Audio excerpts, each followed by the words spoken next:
76 orang di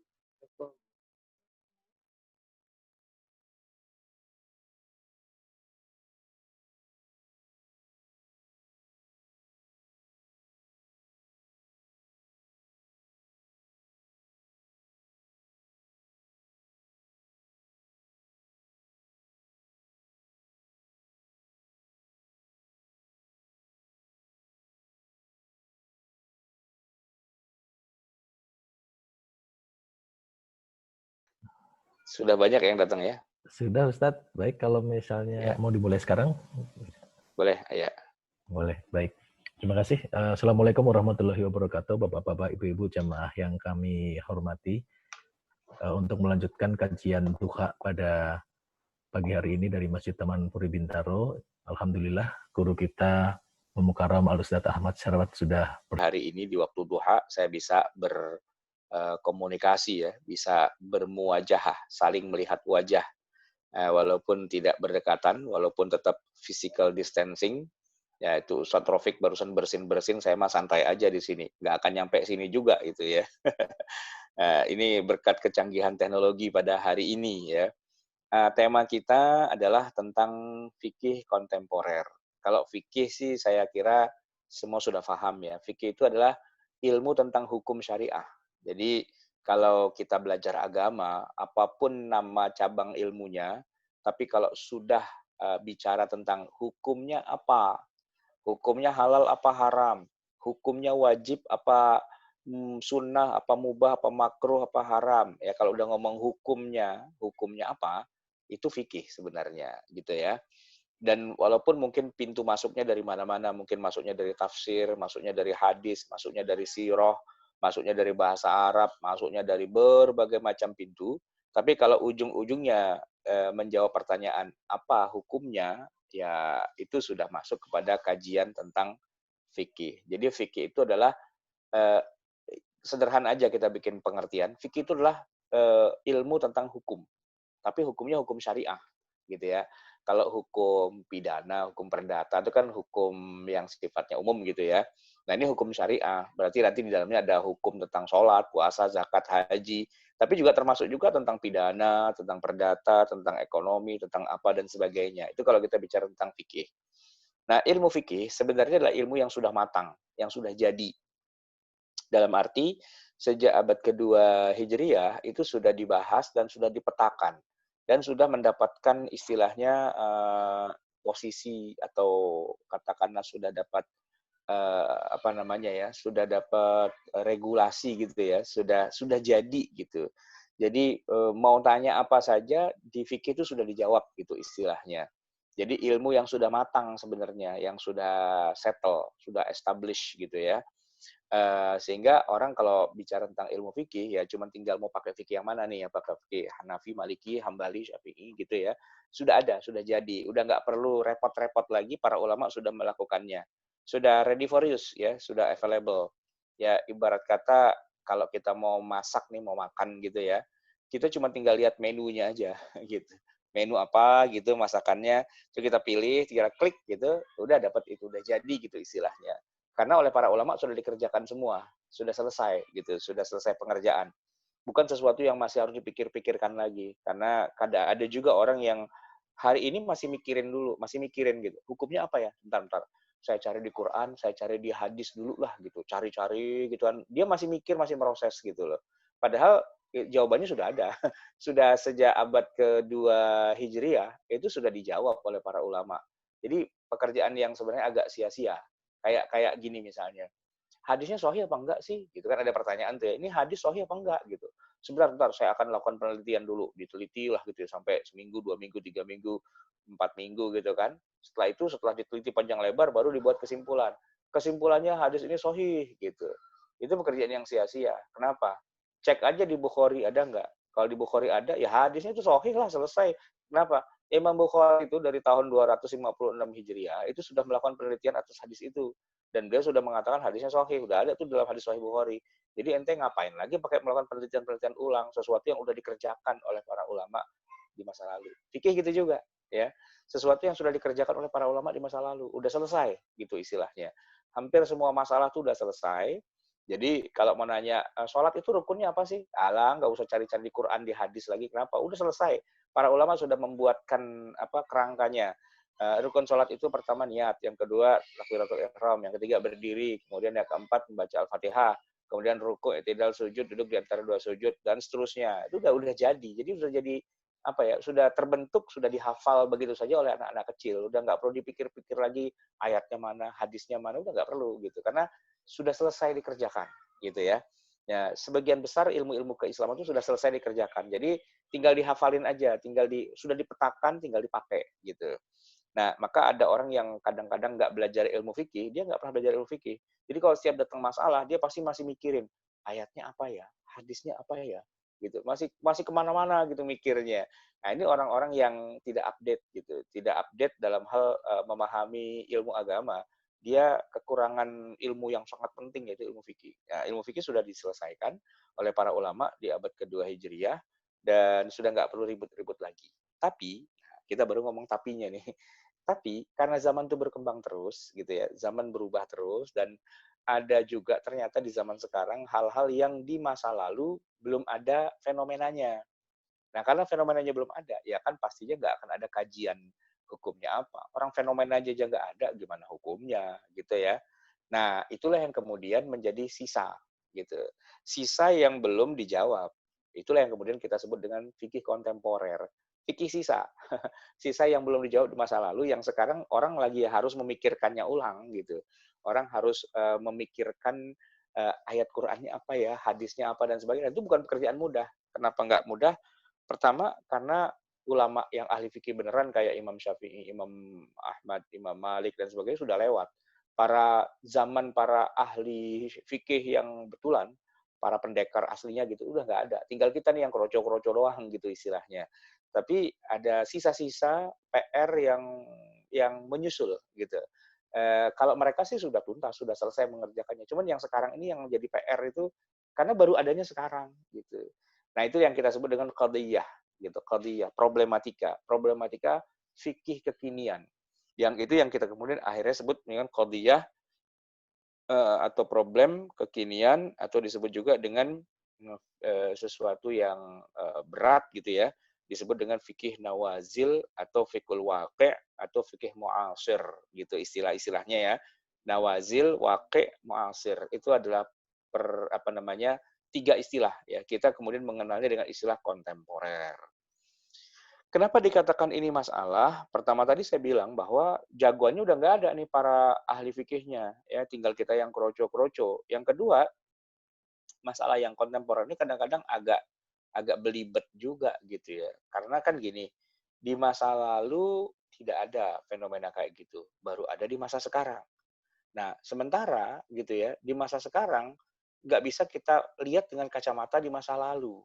Nah, ini biar agak jelas saya ngomongnya nggak kelihatan muter-muter, saya kasih contoh aja emas. Emas ya, begini emas. Di masa Nabi ya, emas itu sudah ada ya kan, masuk dalam Al-Qur'an bahwa orang kalau punya emas itu kena zakat gitu misalnya, ya kan? Nah, sekarang emas juga ada, tapi emas yang ada di zaman sekarang dengan emas yang ada di zaman Nabi, rupa-rupanya itu berbeda. Berbeda karakteristiknya. Secara bahan dia sama-sama emas, tapi secara fungsi ternyata fungsinya beda.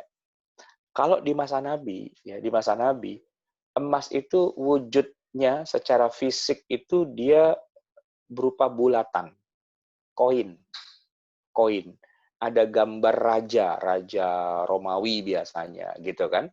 Yang mana dia fungsinya adalah sebagai uang. Kita ke pasar, kita butuh sesuatu, kita beli pakai uang emas ini, yang disebut dengan istilah dinar, gitu. Ya, kadang-kadang disebut dinar, gitu ya, tapi kadang-kadang disebut emas aja begitu. Bahkan penyebutan uang dinar sebagai emas, gitu ya, itu disebutkan di Quran. Quran itu menyebutkan, walladzina yaknizuna dzahaba, mereka yang menimbun emas, gitu. Itu Quran menyebutnya emas ya. Tapi sebenarnya maksud itu bukan emas asal emas, enggak. Itu uang sebenarnya, uang dinar. Orang punya uang dinar ditimbun. Ditimbun itu berarti dikumpulin begitu kan, yang sudah memenuhi nisab dan haul gitu kan. Wala yunfiqunaha fi sabilillah, dan tidak dikeluarkan zakatnya di jalan Allah. Fabasyirhum bi'adzabin alim. Maka berilah kabar gembira pada mereka bahwa mereka akan disiksa dengan siksaan yang pedih. Itu ayatnya. Nah, ayatnya tidak bicara tentang uang, gitu ya. Tidak menyebut kata uang, juga tidak menyebut kata dinar, tapi menyebutnya emas. Cuma kalau di masa Nabi disebut emas, orang paham gitu. Maksudnya uang gitu sebenarnya, ya kan? Nah, zaman kemudian berubah. Manusia sudah tidak lagi menggunakan dinar sebagai alat tukar, emas sebagai alat tukar, sudah nggak lagi digunakan, gitu. Orang sudah menggunakan currency, orang sudah menggunakan kertas, ya, yang mana dia punya nilai nominal atau intrinsik yang bisa jadi berbeda, gitu. Kalau emas itu kan nilai intrinsik ya, intrinsik itu artinya emang benda itu, koin emas itu, yaitu harganya ya sebagaimana materinya, gitu kan. Tapi kalau uang kertas itu kan nilainya bukan intrinsik, nilainya kan nominal. Untuk untuk mencetak uang kertas 2 ribuan dengan uang kertas 100 ribuan secara intrinsik gitu ya, secara bendanya, ongkos produksinya sama. Ongkos produksinya sama. Untuk 2.000 dengan yang 100.000. Itu sama ongkos produksinya. Yang membedakan angka yang tertuang di situ, ya kan? Kayak cek gitu. Cek kan kertas tuh ya. Nah, untuk mencairkan cek itu kan bisa misalnya duitnya 100.000, 100. Sama cek 100 juta gitu. Itu kan kertas-kertas juga. Cuman yang satu nilainya adalah 100.000, yang satu nilainya 100 juta. Itu kan nilai nominal yang ditulis di situ gitu kan. Nah, jadi orang zaman sekarang sudah tidak lagi menggunakan emas sebagai alat tukar, gitu. Orang menggunakan kertas sebagai alat tukar. Bahkan masuk ke sini lagi, kertas pun sudah tidak digunakan karena menggunakan data-data digital, e-money, gitu. Uang yang sifatnya digital. Jadi uang kita di bank itu catatannya di bank aja, dan di bank itu catatannya bukan pakai buku folio gitu kan, enggak, pakai komputer kan berarti. Jadi catatan digital aja secara apa ya, secara imajiner gitu ya, bahwa saya punya duit 1 miliar saya taruh di bank. Itu kalau secara fisik kita masuk ke bank, duit 1 miliarnya nggak ada di situ. Cuman di bank ada catatannya bahwa saya menabung uang 1 miliar, tapi fisiknya tuh nggak ada. Gitu. Fisiknya nggak ada. Cuman ada catatannya. Jadi kan uang tuh sifatnya udah bukan fisik lagi gitu pada akhirnya, sudah bukan emas lagi, tapi sudah menjadi sesuatu yang kita sebut dengan istilah currency. Nah, yang mana nanti nilai tukarnya antara satu negeri dengan nilai negeri yang lain itu kan beda. Jadi dikatakan uang kalau diakui oleh negara, oleh bank nasional, bank negara, kita Bank Indonesia ya, gitu. Nah, kalau tidak diakui ya berarti bukan uang, gitu. Nah, kalau di masa Nabi ya, yang namanya uang tuh nggak butuh pengakuan, karena fisiknya uang itu sendiri ada di situ, gitu kan. Nah, ini yang kemudian jadi masalah adalah begini. Kalau di masa Nabi orang punya fisik emas, gitu kan, dia kena zakat. Kalau sudah ada nilai apa nisab dan haulnya, sekarang orang kan tidak pakai emas lagi, tapi pakai pakai tadi rupiah. Apakah berlaku juga hukum zakat emas pada dia? Ah, itu yang jadi pertanyaan kan. Apakah berlaku? Apakah bisa di-convert atau tidak? Gitu. Itu yang jadi khilafiyah nanti pada akhirnya tentang zakat uang, zakat emas, gitu kan. Kalau sebagian ulama kontemporer ada yang mengatakan ya terserah mau bentuknya apa saja, yang jelas kalau nilainya setara dengan emas berarti dia kena zakat. Jadi punya uang itu kena zakat gitu. Punya uang rupiah maksudnya, bukan emas, kena zakat. Zakatnya gimana? Ya ngikutin emas gitu. Kalau emas 1 gramnya itu misalnya 1 juta, terus nisabnya adalah 85 gram, berarti ya kalau Anda punya uang 85 juta, berarti Anda kena zakat gitu ya. Menurut sebagian ulama. Tapi menurut ulama yang lain mengatakan enggak, yang Allah kenakan wajib zakat itu adalah emas. Sedangkan rupiah itu bukan emas. Apa urusannya? Jadi kena zakat gitu. Nah, itu yang kemudian jadi ikhtilaf dalam masalah fikih kontemporer. Jadi satu hal yang menarik yang bisa kita tambahkan dalam membuat takrif atau definisi apa itu fikih kontemporer adalah selain dia belum sempat dibahas di masa lalu karena tidak ada kajian sebelumnya karena belum ada. Yang kedua, fikih kontemporer itu sesuatu yang pastinya khilafiyah di antara para ulama kontemporer sekarang. Antara yang mengatakan iya dengan yang mengatakan tidak, gitu ya. Nah, kalau kita bahas fikih kontemporer itu apa saja, baru kan saya kasih contoh emas doang ya. Sebenarnya banyak ya. Jadi ternyata jumlahnya jadi agak lumayan banyak, bukan hanya terkait dengan masalah emas atau perak itu ya, tapi juga dalam banyak sisi kehidupan itu juga mengalami ada fikih kontemporernya. Nah, saya sudah bikin buku ya judulnya Fikih Kontemporer ya, yang membahas sebagian kecil saja sih contoh-contoh problematika fikih kontemporer yang kita hadapi sekarang. Bukunya ini sebenarnya belum saya terbitkan, masih lagi saya kerjakan gitu ya. Ada kira-kira sekitar 400-an halaman. Ini bukunya saya masih ada di tablet saya nih kayak gini nih. Fikih kontemporer gitu ya. Nah, ini buku ini kira-kira 400 halaman kalau kita mau lihat bisa sih ya tampilannya kayak gini. Nah, di dalam buku ini saya kemudian menampilkan ada sekitar dalam daftar isi ya. Ada lumayan banyak sih ya hal-hal yang menjadi masalah dalam istilah kontemporer itu. Saya membaginya misalnya menjadi yang terkait dengan masalah ibadah ya. Misalnya gini, dalam masalah toharoh ya, dalam masalah toharoh, dalam masalah sholat, dalam masalah zakat, dalam masalah puasa, haji, umroh. Nanti juga ada masalah yang sifatnya muamalah. Nah, yang muamalah itu paling banyak gitu ya. Dan juga ada yang kaitannya bukan muamalah, tapi kaitannya dengan masalah kedokteran. Nah, gitu, dalam dunia kedokteran. Jadi, setidaknya buku saya ini membahas ada 3 ya, ada 4 malah ya. Pertama masalah ibadah yang kontemporer, terus masalah ekonomi yang kontemporer, masalah kedokteran yang kontemporer, sama satu lagi yang terkait dengan kehidupan sehari-hari seperti kayak budaya gitu ya. Nah, itu banyak kajian-kajian yang sifatnya kontemporer karena memang di masa lalu belum dibahas gitu. Jadi kita belum bisa menemukan fikih klasik ya tentang itu, yang mana kemudian akhirnya kita sekarang jadi harus memikirkan ulang dan kemudian akhirnya jadi khilafiyah. Saya kasih contoh nih ya dalam masalah ibadah.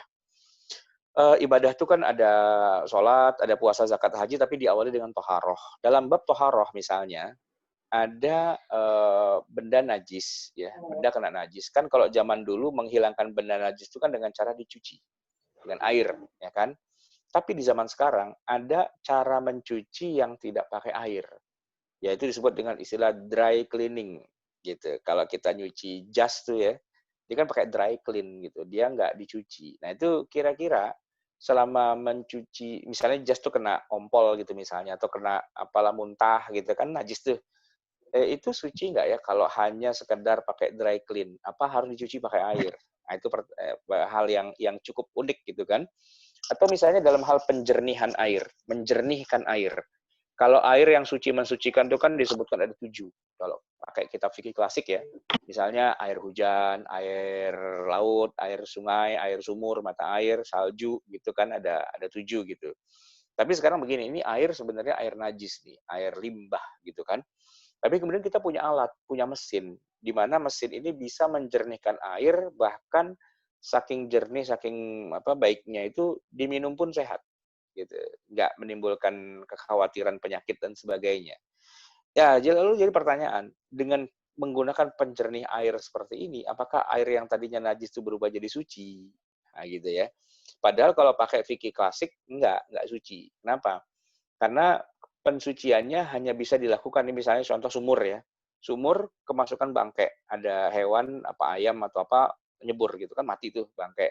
Berarti kan air sesumur itu kan najis semua. Itu cara mensucikannya dengan cara apa? Dengan cara airnya ditimbain terus gitu, bangkainya dibuang tentu ya, tapi airnya ditimbain terus biar tambah air baru dari mata airnya gitu. Dan proses penimbaan tuh dilakukan terus-menerus sampai akhirnya kemudian dianggap yakin bahwa yang najisnya itu sudah nggak ada, sudah berganti dengan air yang baru. Kan begitu kalau masa lalu. Nah kalau sekarang enggak, alat penjernih air itu airnya nggak berganti. Airnya itu juga, cuman unsur najis yang ada di dalam air itu dipastikan 100% sudah nggak ada. Gitu. Kalau misalnya najisnya itu misalnya darah gitu ya, darah di situ sudah hilang gitu, sudah dilakukan proses penjernihan yang 100% lah gitu ya, pakai teknologi modern gitu ya, sehingga bahkan sampai ke level molekul pun tersaring gitu istilahnya. Nah, apakah air yang dijernihkan dengan alat atau dengan mesin itu bisa dianggap sebagai air yang suci mensucikan? Nah, itu contoh ya. Contoh tentang fikih kontemporer gitu ya. Termasuk alkohol misalnya. Alkohol. Para ulama di masa lalu sepakat mengatakan bahwa alkohol itu najis karena dia dianggap sebagai khomer gitu kan. Tapi kemudian di zaman sekarang ditemukan cara untuk membuat alkohol yang tidak harus lewat jadi khomer dulu. Dia jadi alkohol, tapi dia tidak pernah jadi khomer. Padahal asumsinya zaman dulu ya, alkohol itu kenapa najis? Ya karena dia bagian dari khomer. Dan khomer itu kan najis, gitu kan. Khomer itu najis. Dan tidak ada alkohol yang tidak lewat proses khomer. Zaman dulu tapi, zaman dulu.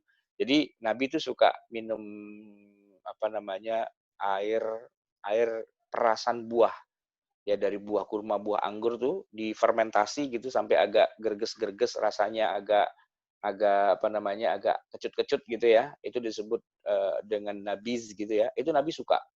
Tapi itu kalau sudah 3 hari dia akan berubah jadi khamr dan itu menjadi haram ya.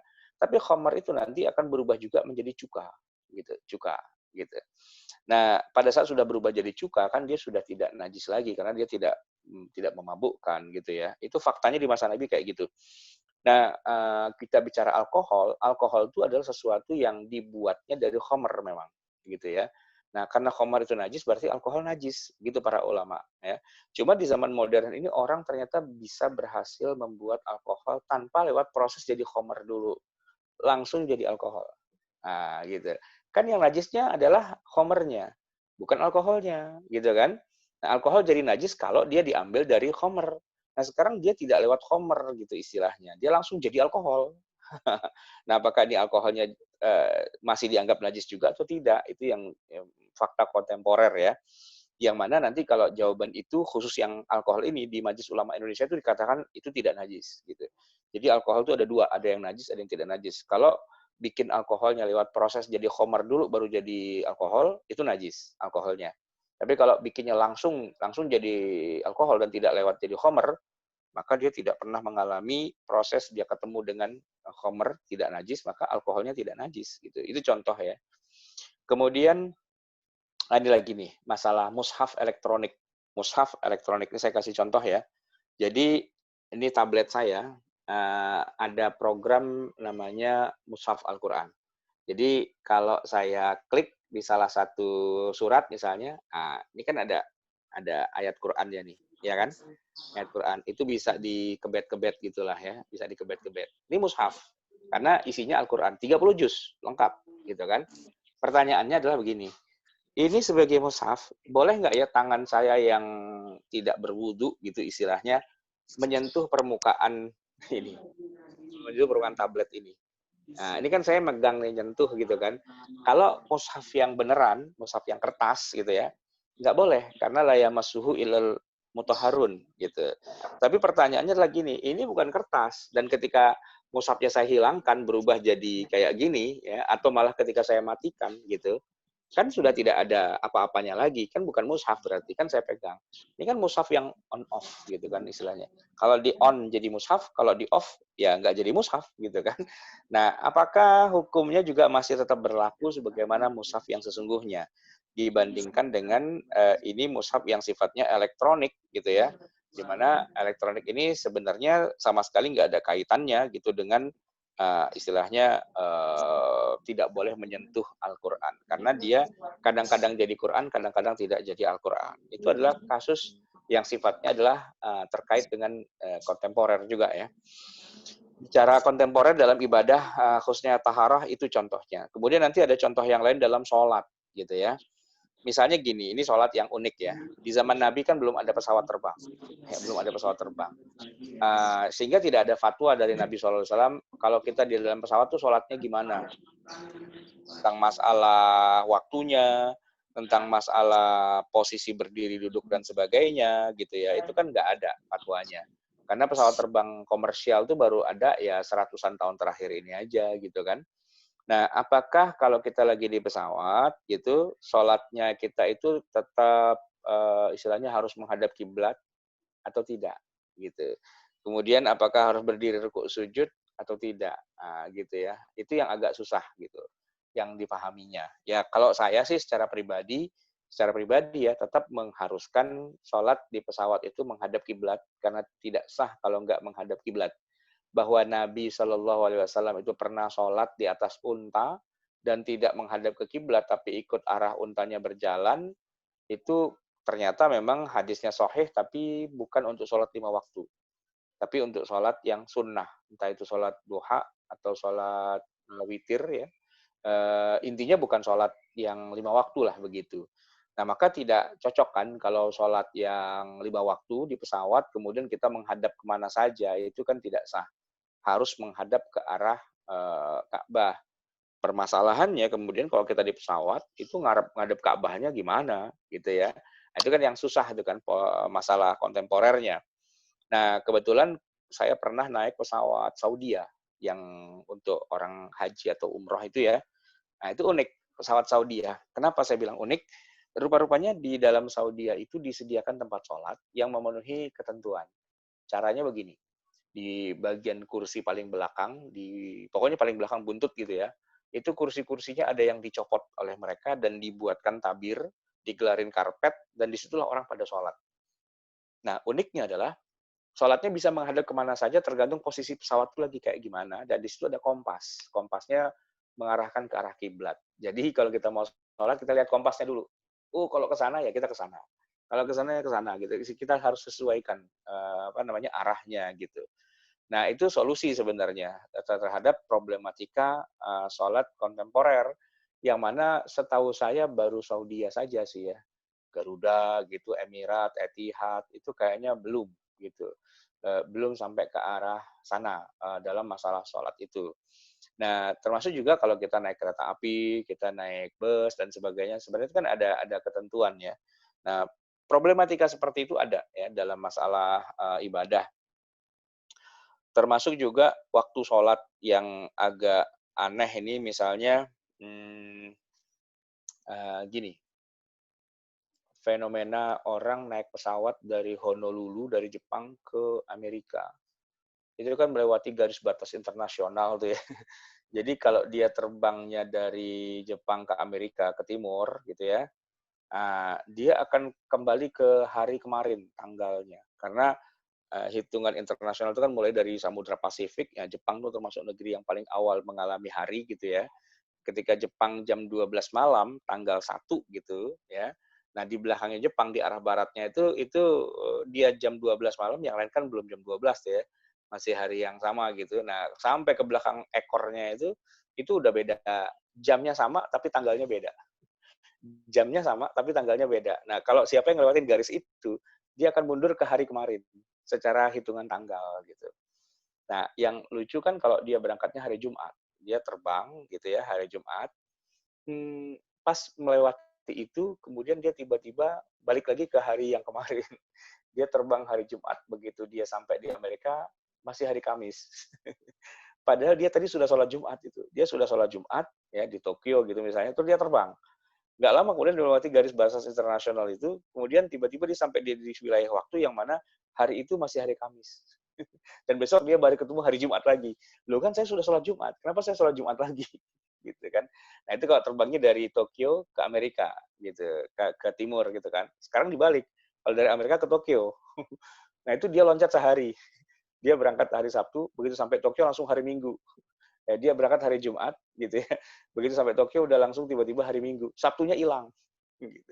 Lah hari Sabtunya hilang. Nah kalau itu jatuh dia berangkat hari Kamis, ya berangkat hari Kamis tuh. Harusnya kan dia sampai di ini hari Jumat. Ternyata di Jumat itu udah kelewat gitu. Tiba-tiba dia sudah hari Sabtu. Lah berarti saya nggak sholat Jumat dong. Nah, kayak gitu ya. Itu hal-hal yang unik gitu ya terkait dengan teknologi kekinian. Kemudian ada lagi tentang orang sholat di kutub utara. Ini juga aneh juga nih ya. Di kutub utara itu gambarannya kan peredaran mataharinya ekstrim. 6 bulan matahari siang, 6 bulan matahari siang, 6 bulan matahari hilang malam, gitu. Dan dia tidak terbit dari timur ke barat gitu, tapi dia malah muter gitu, mataharinya muter gitu. Nggak, ya karena kan dia ada di poros ya kan. Kalau bumi itu muter gitu kan, mataharinya di sana. Nah, kalau yang di Katulistiwa kayak kita di sini kan, kalau itu ngalami kesan bahwa matahari terbit, terbenam itu di atas kepala kita lah gitu. Tapi kalau mereka di kutub itu kan mereka di porosnya itu kan, itu ngelihat matahari cuma muterin aja, muterin gitu. Selama 6 bulan muter-muter dia. Setelah itu 6 bulan dia hilang. Berarti kan 6 bulannya malam. Nah ini terus sholat maghribnya gimana, sholat subuhnya gimana gitu kan.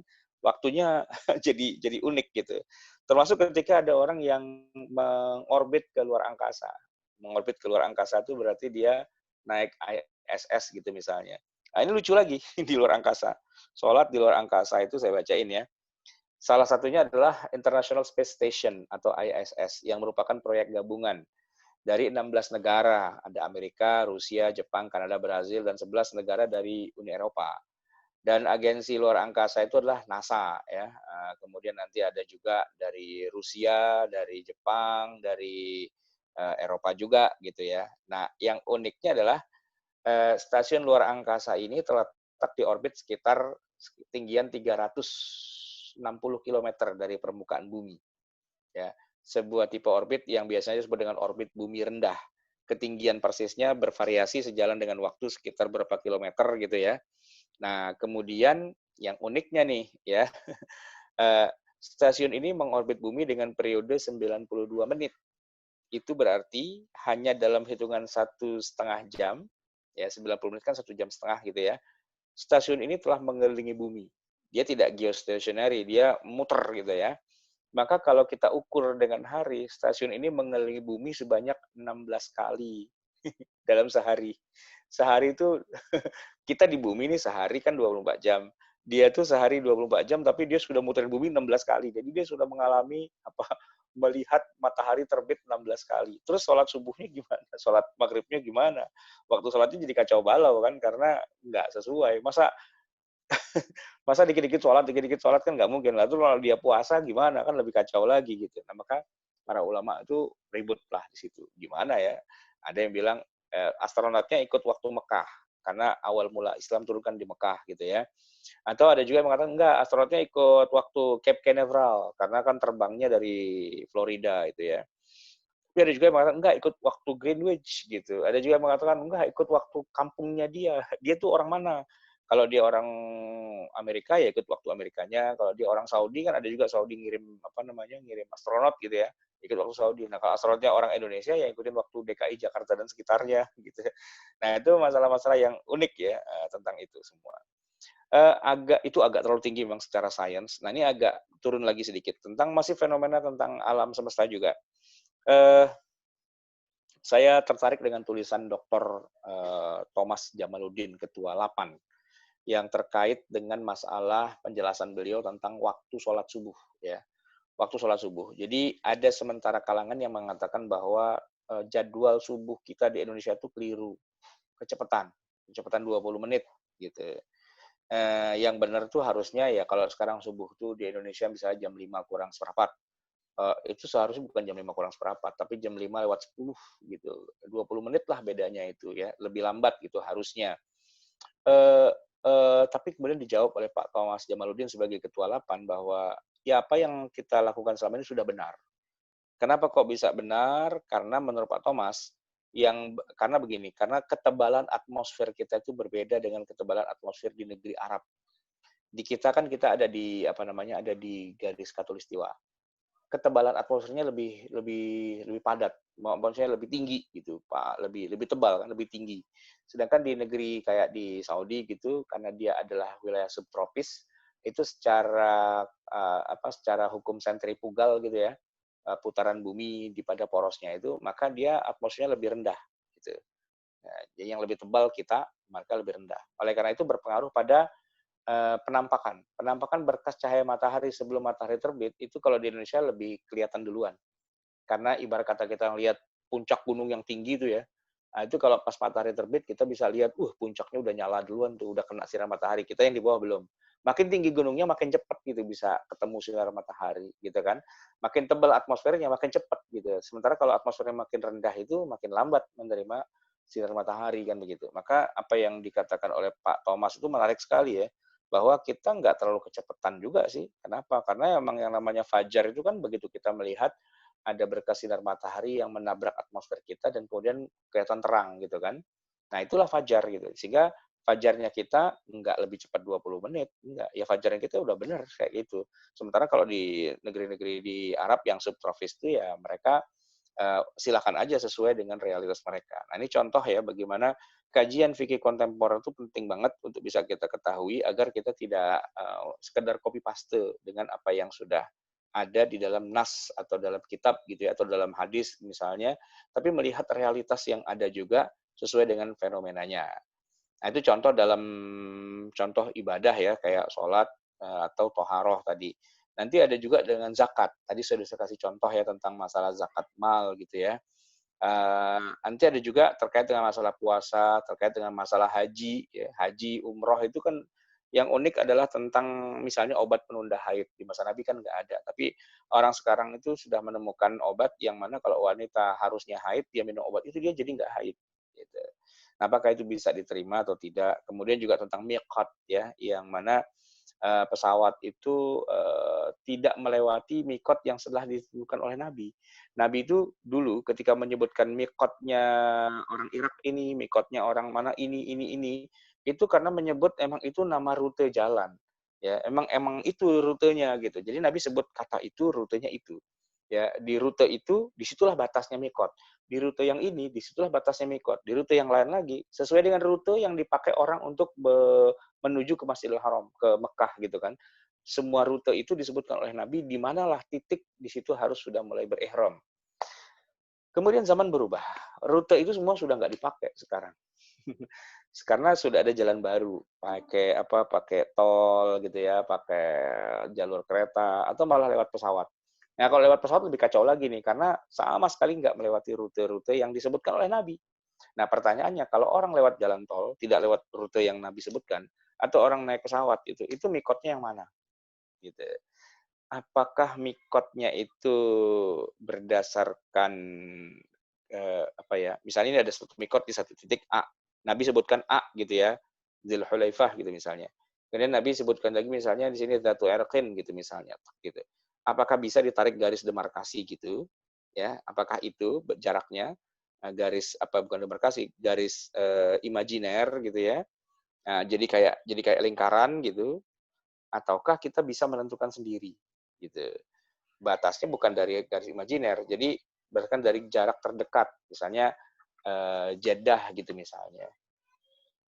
Jarak terdekat itu antara Mekah dengan Usafan, antara Mekah dengan Yalamlam, antara Mekah dengan mana gitu kan.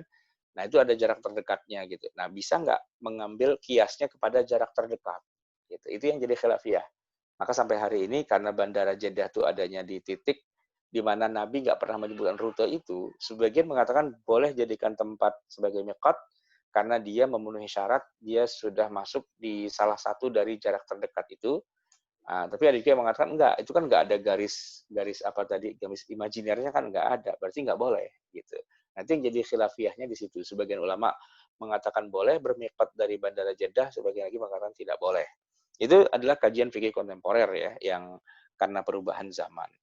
Tapi Bapak Ibu jamaah sekalian yang dirahmati Allah, lepas dari masalah ibadah, yang lebih seru lagi masalah kontemporer itu adanya justru di masalah muamalah ya, tentang uang tadi misalnya uang emas menjadi uang kertas lalu berubah menjadi uang elektronik ya, tentang kartu kredit gitu, tentang pajak. Di masa Nabi kan nggak ada pajak, ada dropshipping, reselling gitu ya, atau ada satu fenomena lagi bahwa uang itu ternyata adalah produk dari bank, di mana bank di zaman Nabi juga nggak ada, apalagi juga asuransi, multi level marketing ya, itu hampir nggak ada, termasuk hak cipta di masa Nabi nggak ada juga, bursa saham gitu ya. Dalam bidang kedokteran apalagi ya, kayak tadi masalah transfusi darah gitu misalnya, alat pencegah kehamilan, vaksin dan imunisasi, bayi tabung ya, atau juga misalnya transplantasi organ tubuh manusia. Nah, itu hal-hal yang tidak ada di zaman Nabi, operasi kecantikan gitu, operasi ganti kelamin, tanam rambut, bedah mayat gitu ya.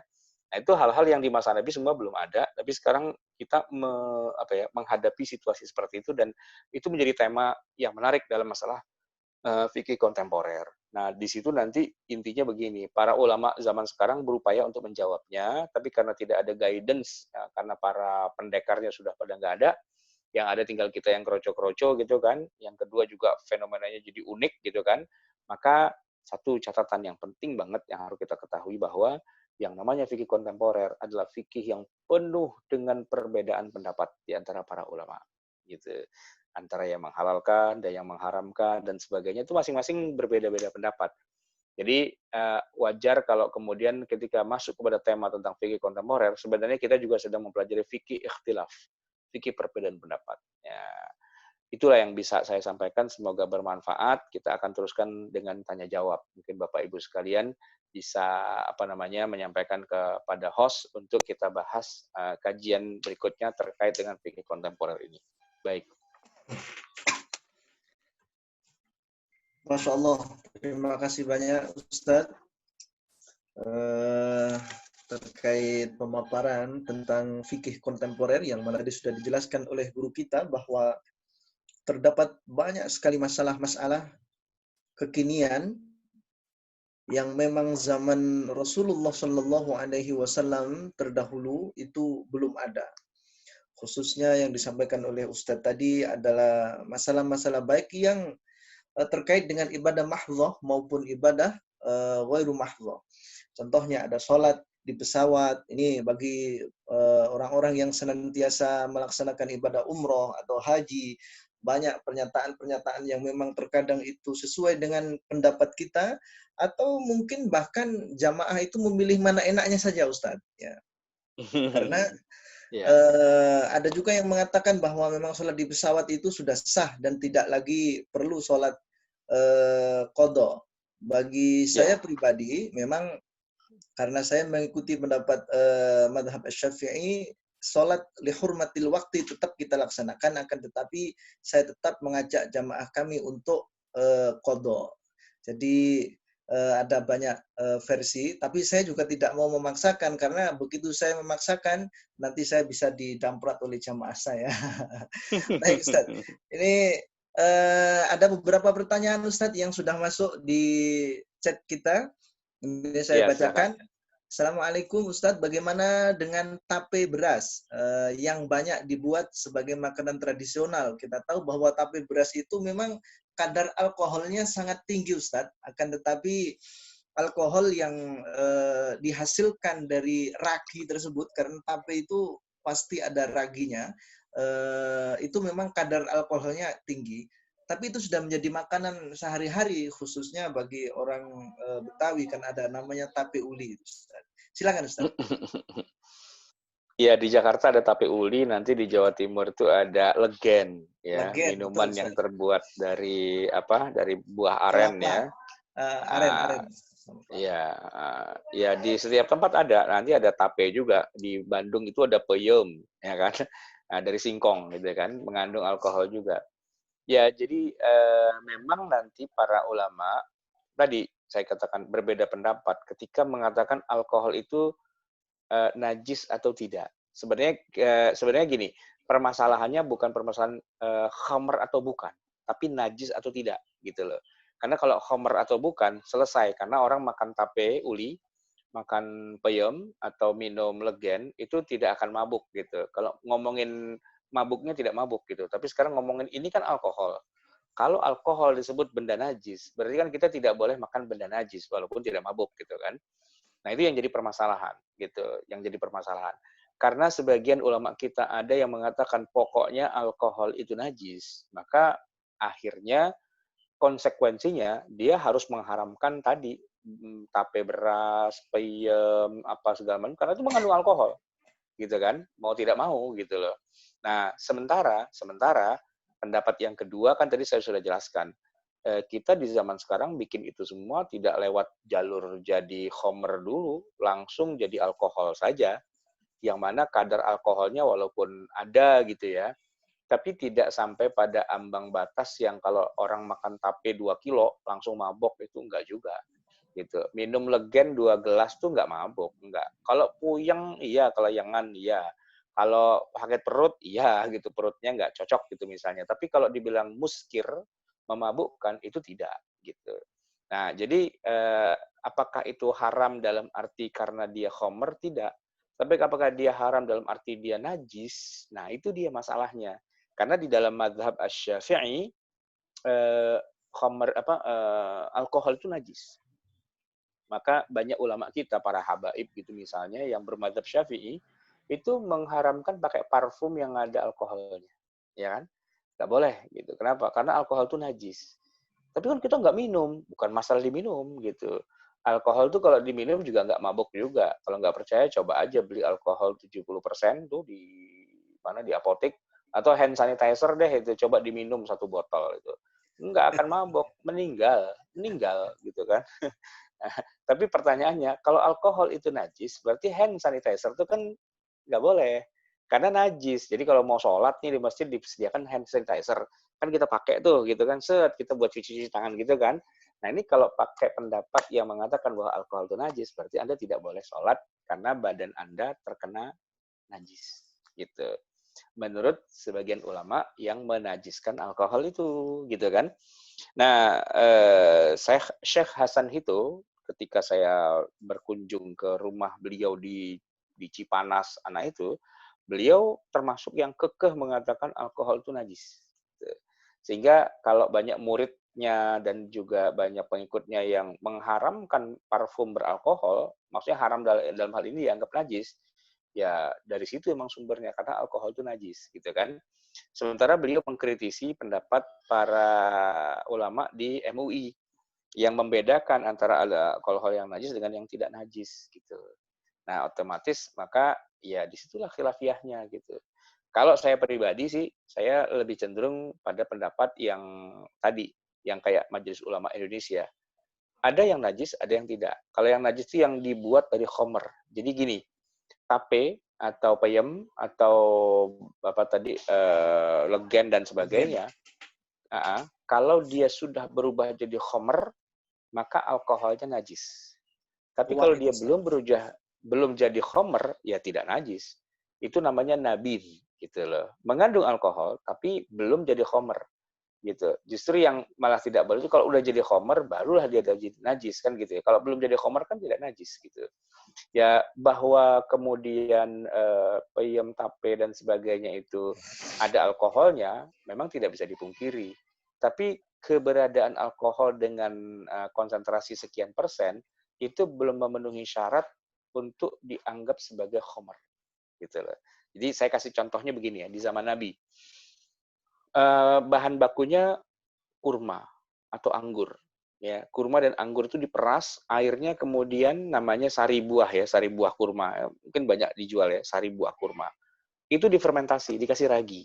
Nah, prosesnya itu 4 hari sampai dia jadi khomer. Jadi disebutkan bahwa malam Senin, pembantunya Nabi itu kemudian memproses itu. Nah, hari Senin, kemudian proses itu mulai muncul. Jadi dia mulai berbuih gitu ya, mulai ada busanya, rasanya mulai rodok-rodok kecut gitulah gitu kan. Mulai mengental dan sebagainya, tapi Nabi minum. Nabi suka itu minuman kayak gitu. Itu hari Senin. Hari Selasa tentu agak lebih tinggi lagi konsentrasinya, karena kan dia lagi proses gitu ya. Nabi masih minum. Bahkan hari Rabu pun Nabi masih minum gitu. Cuma Rabu itu kalau udah sore gitu ya, Nabi lihat-lihat. Kalau udah sangat kental, menyengat sekali, Nabi nggak minum. Cuma pembantunya itu disuruh minum sama Nabi. Tapi beliau nggak minum gitu kan. Tapi kalau sudah masuk hari Kamis, ya itu sudah nggak boleh. Itu sudah berubah jadi khomer gitu. Ya, jadi Senin, Selasa, Rabu itu proses gitu. Nah, tape, peyem, legen dan teman-temannya itu adanya di hari Senin, Selasa, Rabu gitu. Cuman ketika dia diterusin lagi ke Kamis, dia nggak berubah jadi khomer. Kenapa? Karena teknik pembuatannya memang dibikin pastinya tidak akan bisa berubah jadi khomer. Itu saya ngobrol sama para kiai di daerah Gresik, daerah Tuban. Karena daerah sana itu kan banyak penghasil legen gitu kan. Saya tanya kiai, ini bukannya bisa jadi khomer? Oh beda. Yang diproses kayak gini, ini kalau dibiarkan lama-lama jadi khomer.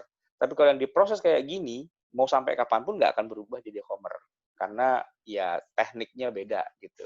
Jadi legen itu walaupun udah 2 minggu, 3 minggu, ya tetap dia segitu-segitu aja. Dia tidak nambah apa istilahnya konsentrasi alkoholnya itu enggak. ya paling-paling nanti basi atau rusak gitu aja ya. Tapi kalau berubah jadi khamr itu tidak begitu. Oh, ya dari penjelasan saya jadi bisa membedakan, oh ternyata para kiai di sana juga pada minum juga itu legen itu karena halal gitu kan. Maka pertanyaan tape atau beras atau tape uli dan sebagainya, yaitu tidak sampai ke derajat khamr gitu ya. Oke. Baik, Ustadz. Masya Allah, terima kasih. Ini adalah pertanyaan dari Ibu Ratnya Yulita, sudah terjawabkan. Silahkan Ibu, makan tape, yang tidak boleh adalah kebanyakan makan tape. Baik, Ustadz, ada Ya. beberapa kabar Ustadz yang entah ini benar entah tidak, itu bagaimana kalau masakan, mohon maaf saya tidak bermaksud untuk mencela, masakan yang dari Aceh itu ada yang katanya dicampur dengan ganja. Bagaimana itu Ustaz? Karena katanya itu rasanya biar nikmat, tapi daun ganja yang masih asli itu. Bagaimana Ustaz? Terima kasih. Ya, sampai sekarang saya cuma dengar doang sih, kayak Iya, Ustadz Rafiq juga ya. Tapi belum pernah melihat atau merasakan langsung sayur ganja itu ya, sayur yang ada daun ganjanya gitu. Tapi gini, saya mau kasih perbandingan saja.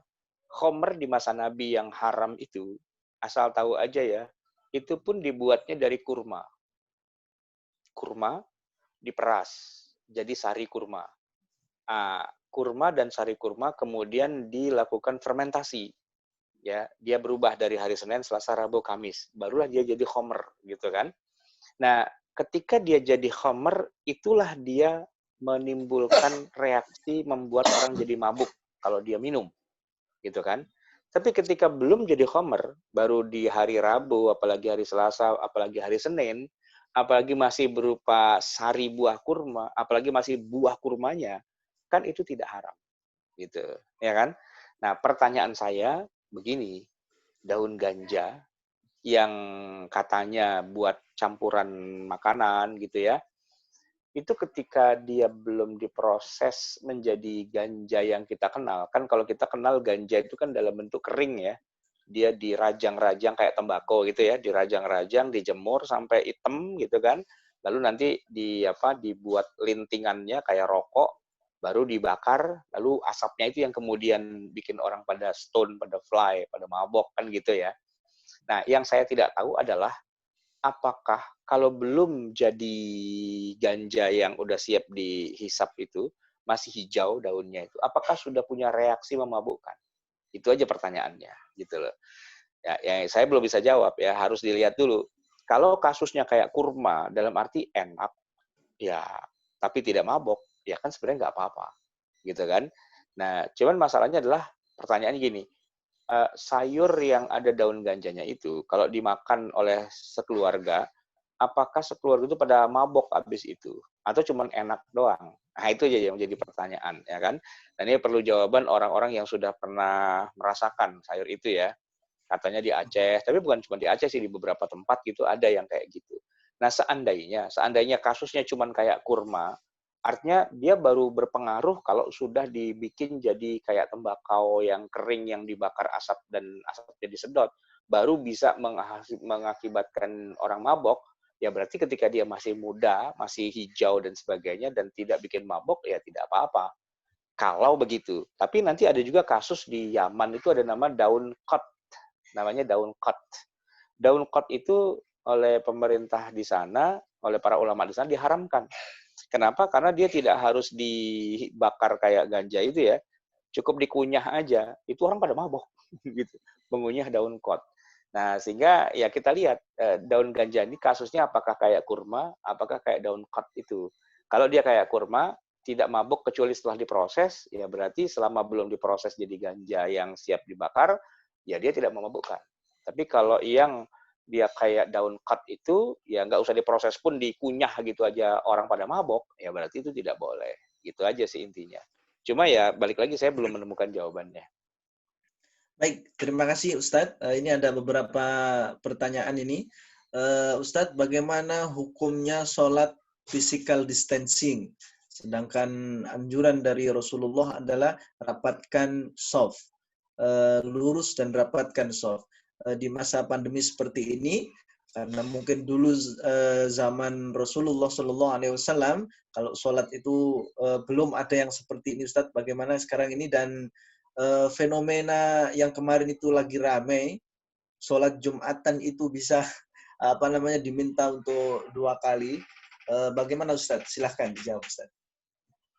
Baik, sebenarnya Ustadz Rafiq ini kalau jadi imam baik di Masjid Puri atau di MRBJ dan sebagainya, sering saya mendengar sebelum takbiratul ihram itu mengucapkan begini, sawu sufufakum, ya, rapatkan dan luruskan saf Anda semua, fa inna taswiyatas sufufi min tamamis shalah, karena sesungguhnya rapat dan lurusnya barisan itu bagian dari kesempurnaan sholat. Min tamamis shalah, kesempurnaan. Kalau dibilang kesempurnaan, berarti sebenarnya sholatnya udah sah, cuman kurang sempurna, gitu kan. Nah, karena itu rapat dan lurusnya saf itu tidak pernah menjadi rukun. Ya, orang kalau sholat harus rapat, tidak. Karena yang namanya rukun, ya, yang namanya rukun itu kalau nggak dikerjakan maka sholatnya nggak sah. Misalnya sholat nggak baca Fatihah kan nggak sah, nggak ruku, nggak sujud, nggak i'tidal, nggak tumak ninah itu kan nggak sah. Tapi kalau nggak rapat, sholatnya sah, cuman kurang sempurna, gitu ya, kurang sempurna. Jadi merapatkan saf itu bukan rukun, juga tidak membatalkan sholat juga, gitu ya, tidak membuat jadi batal. Saya kasih contoh nih. Bapak Ibu kalau sholat di masjid, ya, safnya bapak-bapak kan di depan, safnya ibu-ibu di belakang. Ya, kalau lagi masjid yang beludak antara saf bapak-bapak dan ibu-ibu hampir nyambung, tapi kebanyakannya nggak nyambung. Karena saf bapak-bapak itu mungkin ada 3 atau 4 di depan, lalu kosong, ada berapa saf itu kosong, baru safnya ibu-ibu. Kan nggak nyambung tuh safnya itu, putus gitu loh.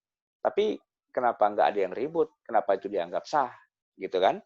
Nah, ini menunjukkan bahwa memang sah, walaupun tidak nyambung. Nah, jadi para ulama di dalam kitab-kitab fikih itu menyebutkan selama masih dalam satu gedung, ya dalam masjid, itu bahkan mau imamnya ada di menara masjid, makmumnya ada di bawah itu nggak masalah. Gitu. Kenapa? Karena masih dalam satu gedung, gitu. Tidak harus ketemu, gitu istilahnya. Makmumnya gitu. Dan kalau kita perhatikan, Bapak Ibu mungkin Ustadz Rafiq juga pernah haji atau umroh gitu kan, di Masjidil Haram, di Masjid Nabawi itu saf itu tidak rapat. Rapat kalau gini, rapat nih dalam satu karpet gitu ya. Misalnya ada 20 jejer rapat gitu. Tapi setelah 20 itu dijeda, ada tariq, ada jalanan tempat orang lewat gitu. Baik di samping kanan atau kiri atau depan atau belakang. Jadi kayak kalau dilihat dari atas kayak kotak-kotak tahu gitu loh. Nah, itu ada jalur jalanan gitu. Ada tariq gitu. Nih kayak di belakang saya nih. Ya, ada garis yang kosong gitu, ada garis kosong. Ada garis kosong ini nih ada garis kosong gitu kan. Ini garis kosong ini buat orang lewat. Itu kalau di sononya itu dikasih polis lain warna kuning ya, gitu. Nah, jadi orang sholat di dalam situ, jangan di luar, karena di luar itu adalah jalanan. Dan itu di tengah orang segitu banyak. Jadi kan safnya terputus, ya kan? Belum lagi secara alami kan di Masjidil Haram, Masjid Nabawi kan ada tiang. Tiangnya gede-gede itu, ya kan? Memutus saf juga. Tapi kenapa semua sholat berjalan dengan aman dan tidak ada masalah, walaupun terpotong? Ya karena terputus itu, distance itu tidak merusak sholat. Tidak merusak. Cuman memang afdolnya itu rapat gitu, afdolnya saja. Tapi kalaupun sekarang lagi ada wabah dan setiap orang harus physical distancing, ya justru itu wajib kalau menurut saya. Wajib ya. Kalau kita sholat di masjid, tapi kita tidak jaga physical distancing, malah merapat-rapatkan, misalnya imamnya, ayo rapat-rapat, jangan jarak-jarak gitu, rapat. Dosa tuh imamnya, masuk neraka. Kenapa? Karena dia sama dengan mengatakan, ayo bunuh diri, ayo ketularan, kan gitu. Itu imam yang kurang paham, kurang ngerti tentang ilmu sains, ilmu kedokteran gitu ya. Yang nyuruh-nyuruh, ayo rapat sesuai dengan sunnah Nabi, itu dosa, itu masuk neraka dia itu. Karena nggak ngerti agama ya. Justru kalau ada yang rapat dibilang, Pak jangan dirapatkan, dipisah. Kenapa? Kita harus physical distancing. Harusnya gitu imam. Tapi karena imamnya nggak ngaji agama, cuman dia taklid buta doang, akhirnya tuh imam kadang yang suka keblinger kayak gitu. Di zaman pandemi kayak gini malah orang disuruh rapat. Saya bilang kenapa nggak suruh ciuman aja satu sama lain biar pada ketularan semua gitu kan. Nah itu yang sering terjadi tuh kayak gitu. Masalahnya mereka nggak update terhadap ilmu pengetahuan. Jadi hanya menjalankan agama dari satu sisi, tapi nggak mengerti dari sisi yang lain. Oke. Kalau pertanyaan yang kedua tentang sholat Jumat diulang-ulang, memang begini. Aslinya sholat Jumat itu memang tidak ada pengulangan. Ya, misalnya jadi gini, contohnya ya, ada orang datang sholat Jumat tapi udah telat. Dalam arti dia sudah nggak dapat satu rakaat pun nggak dapat kebagian. Maka tidak ada bagi dia sholat Jumat. Ya, dia kembali ke sholat zuhur, ya kan? Atau misalnya orang dalam keadaan uzur syar'i, dia nggak bisa hadir sholat Jumat, ya dia sholat zuhur. Ketika orang musafir, dalam keadaan safar, dia tidak boleh sholat Jumat. Kalau sholat Jumatnya itu yang melakukannya semuanya musafir semua, itu tidak sah. Gitu. Atau yang melakukan sholat Jumat semuanya perempuan semua, semuanya anak-anak, nggak sah. Ada syaratnya bahwa di suatu tempat itu, di tempat orang bermukim, ada minimal 40 orang yang mereka itu terkena kewajiban sholat Jumat. Dalam arti bukan wanita, bukan musafir, bukan anak-anak, gitu ya. Orang yang mustautin di situ, nah itu mereka sah sholat Jumatnya. Baru kalau udah ada yang sah semua, tiba-tiba ada musafir ikut numpang, sah. Tiba-tiba ada orang sakit numpang, sah, gitu kan, begitu ya. Itu aturannya kayak gitu. Nah, kalau tidak ada sama sekali, ya berarti ya tidak ada sholat Jumat, gitu. Tidak ada sholat Jumat bagi orang satu bis 40 orang berhenti di pinggir jalan lalu sholat Jumat, itu tidak sah. Bis antar kota ya, itu nggak sah. Kenapa? Karena syarat mustautinnya tidak ada, gitu. Atau perempuan 40 orang semuanya sholat Jumat bareng-bareng, itu nggak sah juga, gitu. Mestinya ada sholat Jumat yang benar dulu, lalu ada ibu-ibu satu orang ikut, nah itu nggak apa-apa, itu sah, dia nggak usah sholat zuhur, sudah sholat Jumat. Nah, kasusnya adalah ketika ada orang telat ya atau uzur tadi, perempuan semua dan sebagainya, itu tidak sah melakukan sholat Jumat sendiri. Maka dalam kasus kita lagi ada wabah gitu ya, masjid kebetulan dikurangi kapasitasnya hanya tinggal 30%, 20% gitu kan. Nah, berarti kan ada sebagian orang yang tidak kebagian tempat ya. Nah, ada upaya untuk melakukan Jumatan 2 gelombang. Nah, gelombang kedua itu yang tidak sah gitu. Kenapa? Karena mereka tidak diperkenankan untuk melakukan sholat Jumat 2 kali di satu tempat yang sama. Nah, alternatifnya apa? Alternatifnya banyak. Seperti Fatwa Majelis Ulama Indonesia tahun 2000 ya. Ini saya punya bukunya. Nah, ini bukunya. Himpunan Fatwa Majelis Ulama dari tahun 1975. Itu di fatwa yang tahun 2000 terkait dengan masalah sholat Jumat apakah boleh diulang-ulang atau tidak, mereka menyatakan tidak boleh, tidak sah, dan dikutipkan banyak pendapat para ulama tentang tidak boleh dan tidak sahnya kalau diulang-ulang ya, ada shift 1, shift 2, shift 3 dan sebagainya itu. Nah, di dalam fatwa itu yang terbaru yang tahun 2020 terkait dengan wabah COVID-19 ini dikasih pengecualian. Jadi gini, tadinya sholat Jumat itu hanya boleh di satu tempat, yaitu di masjid, dan nggak boleh ada masjid berdekatan. Karena sekarang dalam kondisi kayak gini, kapasitas masjid menciut, maka orang yang tidak sholat Jumat ini gimana dong? Nah, mereka silahkan bikin sholat Jumat di tempat lain. Jadi boleh ada ta'addudul jumu'ah, gitu. Walaupun agak berdekatan. Misalnya, saya nggak tahu, kalau di masjid kita di Puri Bintaro itu ada Jumatan nggak, Ustaz Rafiq? Ada, Ustaz. Sekarang sudah dibuka, Ustaz. Maksud saya selama ini memang ada Jumatan ya? Selama ini ada, tapi selama pandemi kemarin ditutup, baru Jumat kemarin kita membuka kembali. Oh iya, maksud saya ada Jumatannya sejak dulu sekali apa belum lama, baru setahun 2 tahun? Sekitar 3 tahunan, Ustaz. 3 tahunan ya. Dulu-dulu belum ada karena apa? Dulu-dulu belum ada karena kita menginduk ke Masjid Raya Bintaro semua, dan semenjak masyarakat banyak, terus mungkin ya banyak yang nggak muat jadi Masjid Raya Bintaro, akhirnya muat. di mana-mana sekarang bikin, Ustaz. Oke, sip. Nah, itu kan dibolehkan, ya kan? Nah, karena kebutuhan, karena masyarakatnya tumbuh dengan cepat, populasinya tumbuh, dan MRBJ pastinya nggak muat lah, nggak nampung gitu kan. Maka dibolehkan kemudian masjid di Puri Bintaro itu bikin Jumatan sendiri, walaupun baru berlangsung 3 tahun terakhir ini gitu kan. Nah, itu yang saya maksud. Jadi ketika lagi ada wabah, ada tempat-tempat yang tadinya tidak mengadakan sholat Jumat, silahkan dibikin gitu, di musola, di tempat-tempat yang kenapa kita bikin di sini, kan ada masjid yang besar, kita nginduk aja ke sana. Itu dalam kondisi normal. Dalam kondisi tidak normal seperti ini, seperti MRBJ itu pastinya nggak akan muat 100% kan, pasti muatnya ya sekitar 30% aja. Jadi kalau Ustaz Rafiq tahu nggak berapa jumlah jamaah normal sholat Jumat di MRBJ? Ada kalau 2.000 kapasitas gitu? Normal sih 2.000-an, Ustaz. 2.000. Nah, dengan kewajiban physical distancing, berarti kan nggak mungkin 2.000 dong. ya kan? Sekitar Harus bisa menampung 750-an sekarang. Nah, hanya 750. Dari 2000 hanya 750. Berarti kan ada 1250 orang yang mau kemana. Nah, gitu loh ya kan. Nah, gitu. Mau kemananya ini yang benar dikasih alternatif, ya sudah kalau gitu bikin aja di musola-musola, di tempat-tempat yang lain yang tadinya belum diizinkan sekarang jadi boleh deh.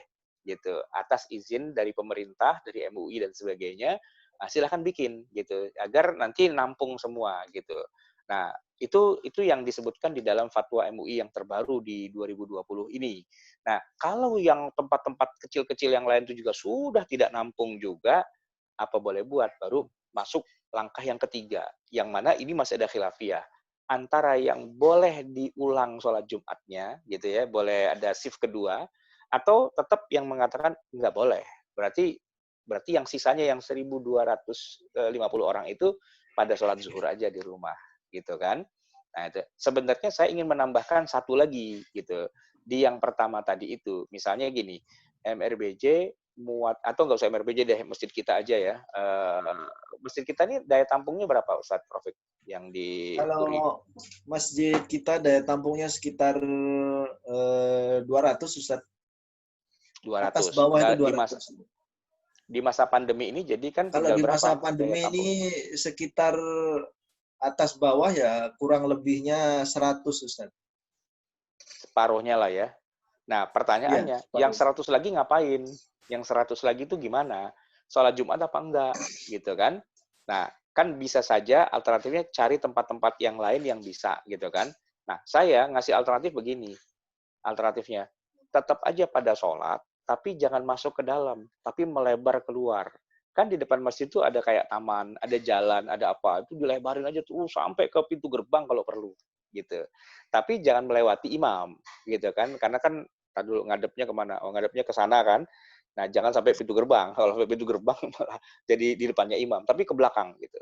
Jadi physical distancing-nya tetap dijaga 2 meteran. Saya bilangnya 2 meter gitu ya, biar karena begini, kalau dibilang 1 meter, terus tiba-tiba ada yang bersin dan dia tidak pakai masker, itu yang sekeliling itu pasti pulang deg-degan. Pasti pulangnya deg-degan gitu. Tapi kalau jaraknya 2 meter, itu agak sedikit aman lah, ya kan? Nah, gitu. 2 meter kalau saya ya, 2 meter. Jadi kalau masjid tadinya menampung 200 orang ternyata tinggal 100, yang 100 lagi mau kemana? Yang 100 lagi itu tinggal meluber aja. Meluber ke jalanan, meluber ke taman, meluber ke sana-sana itu yang jauh-jauh itu. Yang penting jaraknya tetap 2 meter, 2 meter, 2 meter, 2 meter. Terus sampai ke sana.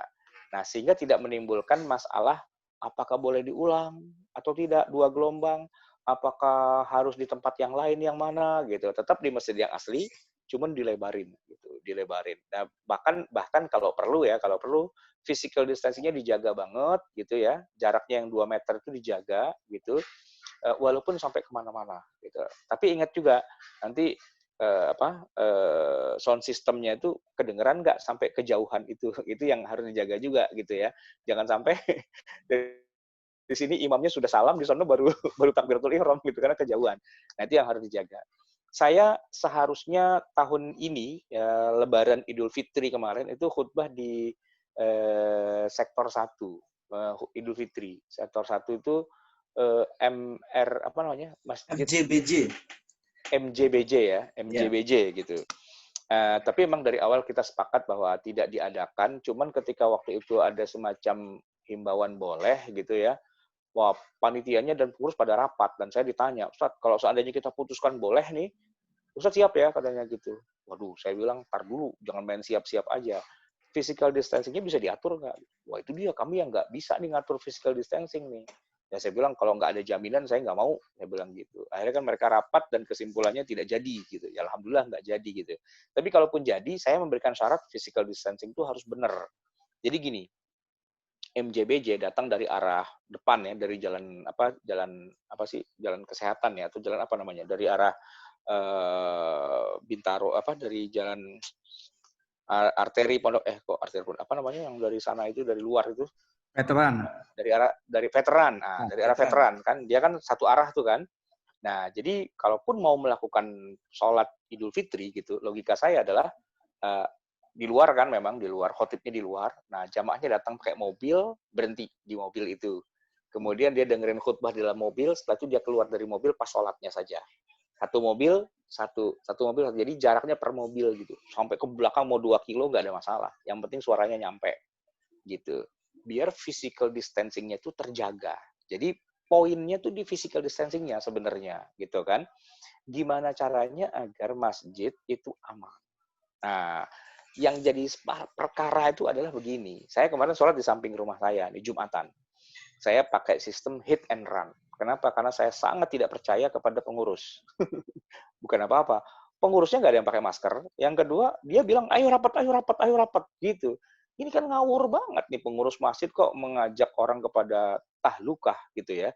Dia nggak pakai masker. Yang kedua, dia mengajak rapat. Padahal sebelum khutbah Jumat dibacakan surat dari Gubernur DKI bahwa harus gini, harus gini, harus gini. Yang semuanya dilanggar semua sama pengurus masjidnya gitu kan. Maka saya males sholat Jumat di masjid dekat rumah saya itu gara-gara apa? Gara-gara semua protokol dilanggar sama pengurusnya gitu kan. Tapi saya harus sholat Jumat. Jadi gimana? Udah saya pakai sholat Jumat dengan mode hit and run.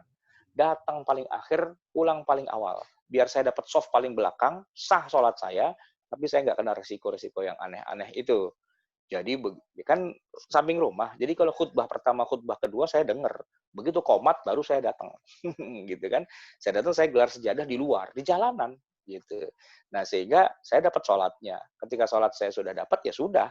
Berarti khutbah Jumatnya sudah termasuk ikut juga, dan Jumatan saya sudah sah, minimalis banget ya.